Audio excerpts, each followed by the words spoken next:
በጣም የምወደውና ዘመን ተሻጋሪ የሆነ ሙዚቃ ነው መጋብዛችሁ።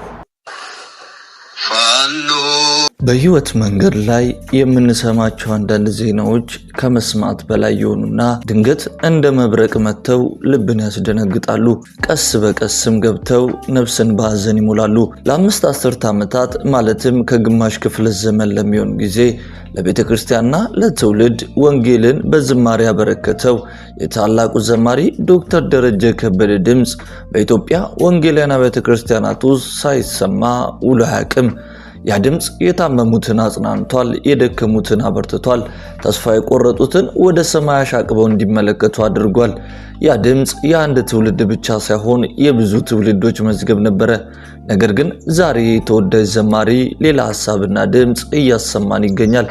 ባለፉት ሳምንታት እጅግ መነጋገሪያ የነበረው ዶክተር ደረጀ ከበደ በዛሬው ዕለት ደግሞ ሌላ በርካቶችን እጅግ ያነጋገረ አንድ ቪዲዮ በራሱ የዩቲዩብ ቻናል ላይ የለቀቀ ሲሆን ታዲያ ቪዲዮ በማህበራዊ ሚዲያ ላይ ከተጋራ በኋላ መነጋገሪያ በመሆን በርካቶችን እያነጋገረ ይገኛል።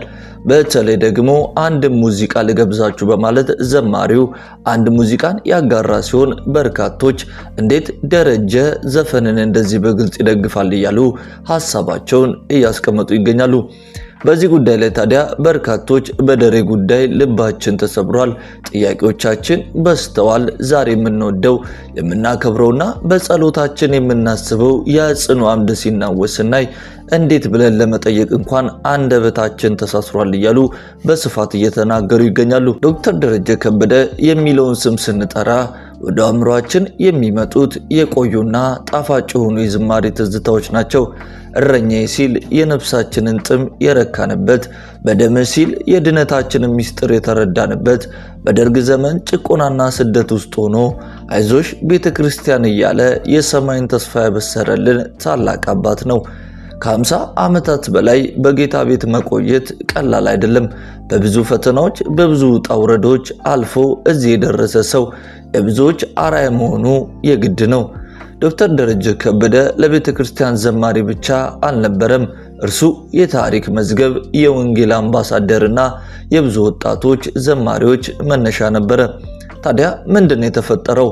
ያ ሁሉ ቅባት፣ ያ ሁሉ ጸጋ፣ ያ ሁሉ ዝማሬ፣ ያ ሁሉ አገልግሎት ዛሬ ለምን የውይይትና ለበርካቶች የግራ መጋባት አጀንዳ ሆነ?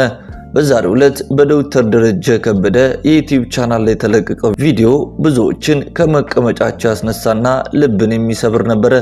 ሙዚቃ ልጋብዛችሁ በሚል መንፈሳዊ ያልሆነን ሙዚቃ ለተከታዮቹ ሲያጋራ ብዙዎች አይናችን እያዩ ያለው ምንድነው ብለው ራሳቸውን እየጠየቁ ይገኛሉ። ጉዳዩ የሙዚቃው አይነት ብቻ ግን አይደለም። ጉዳዩ ካለፉት ሳምንታት ጀምሮ በዶክተሩ አንደበት የሚወጡት ንግግሮች፣ የፖለቲካ ትንታኔዎችና በቤተክርስቲያን ላይ የሚሰነዘሩት ጠንከር ያሉ ሂሶች ጭምር ናቸው። ብዙዎች እንደሚሉት በንግግሮቹ ውስጥ ረጅም ዘመን የቆየ ቂም፣ እልህና ብስጭት ይስተዋላል። ሰው ሊደክም ይችላል ይላሉ ብዙዎች። እውነት ነው፣ ማንም ከድካም ነፃ አይደለም። ነገር ግን የአንድ ትውልድ መሪና አርአያ የሆነ ሰው ሲደክም ድካሙ በራሱ ላይ ብቻ አይወሰንም፣ የሚከተሉትን ሁሉ ይዞ ወደ ጥልቁ ይወርዳል። በማህበራዊ ሚዲያ ላይ የሚሰነዘሩት አስተያየቶች በሁለት ጎራ ተከፍሏል። አብዛኞቹ ጸልዩለት የሚሉት የ50 ዓመት ታሪኩ እንዳይጠፋ የዘመኑ ፍጻሜ እንዲያምርለትና እግዚአብሔር ይርዳው የሚሉ ሲሆኑ ተቺዎቹና ሌሎች ደግሞ አባት ካልሰከነ መንገድ ካላሳየ በኋላ ዛሬ እዛ ዘግት ውስጥ ልትከተል ነውን የሚሉ ድምጾች ዶክተር ደረጀ ከበደ በቪዲዮ ላይ የገለጸው ሐሳብና ያጋራው ሙዚቃ በብዙዎች ዘንድ ዘፈንን እንደ አማራጭ ማቅረብ ተደርጎ ተወስዷል። መጽሐፍ ቅዱሳዊ መርሆች እያሉ የነፍስን ቁስል ለመፈወስ ወደ ዓለማዊ ዜማዎች ማዘንበል ለብዙ ወጣቶች የተሳሳተ ምልክትን እየሰጠ ነው እያሉም በርካቶች በስፋት እየተናገሩበት ይገኛሉ። አገልጋይ ማለት የመስታወት ቤት ውስጥ የሚኖር ሰው ነው። ድርጊቱ ሁሉ ይተነተናል፣ ንግግሩ ሁሉ ይመዘናል፣ አቋም ሁሉ ይለካል። በተለይ ደግሞ እንደ ደረጀ ከበደ ያለ ስም ያለው ሰው ልክ ነው ደር የሚሉ ሰዎችን ሳይ የኃላፊነቱ ክብደት ሊሰማው ይገባ ነበረ። ቂም መያዝ ሰባዊ ባህሪ ሊሆን ይችላል። ነገር ግን ቂምን ወደ አደባባይ አውጥቶ ለሌላው መሰናከያ ማድረግ ግን ከመንፈሳዊ ብስለት ጋር እጅግ የሚጋጭ ነው እያሉም እየተናገሩ ይገኛሉ። የአባቴን ፍቃድ ይል የነበረው ኢየሱስ በማንኛውም መድረክ ላይ ዝምታን ወይም ተገቢውን ቃል ይመርጥ ነበረ። እኛስ ካሜራና ማይክ ስላገኘን ብቻ መናገር ያለብንን ሁሉ መናገር ይገባናል ወይ እያሉም በርካቶች እየተናገሩ ነው። ውድ የክርስቲያን አዲስ የዩቲዩብ ቻናል ቤተሰቦቻችን የዛሬው ዝግጅታችን እንግዲህ ዓላማው ሰውም ለመክሰስ ወይም ደግሞ ለማሸማቀቅ አይደለም። ይልቁንም ቆም ብለን እንድናስብና ራሳችንን እንድንመረምር ነው። ታላቁ ሐዋርያው ቅዱስ ጳውሎስ በአንደኛ ቆሮንቶስ መጽሐፉ በ10:22 ላይ ምዕራፍ 10 ቁጥር 12 ላይ እንደዚህ ይላል፣ ስለዚህ ቆም ያለ የሚል እንዳይወድቅ ይጠንቀቅ።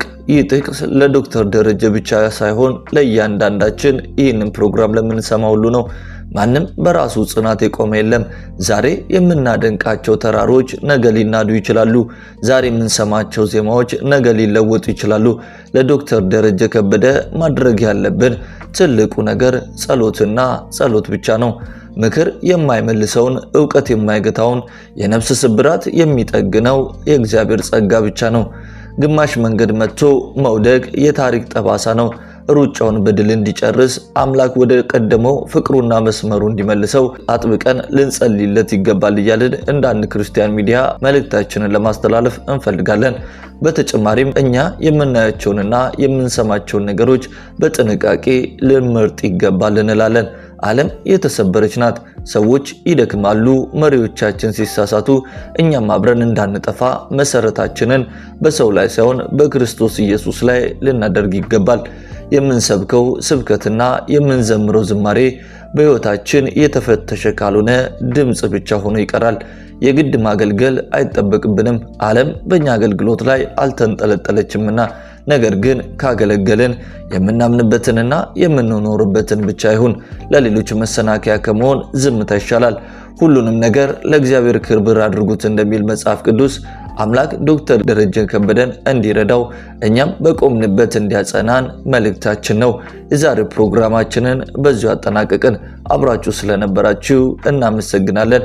በያላችሁበት የዓለም ስፍራ ሁሉ ሰላም፣ ጤና፣ ፍቅር የጌታ ኢየሱስ ክርስቶስ አብሮነት ከሁላችሁ ጋር ይሁን እያለን የዛሬ ፕሮግራማችንን በዚሁ አጠናቀቅን። ቸር ሰንብቱ።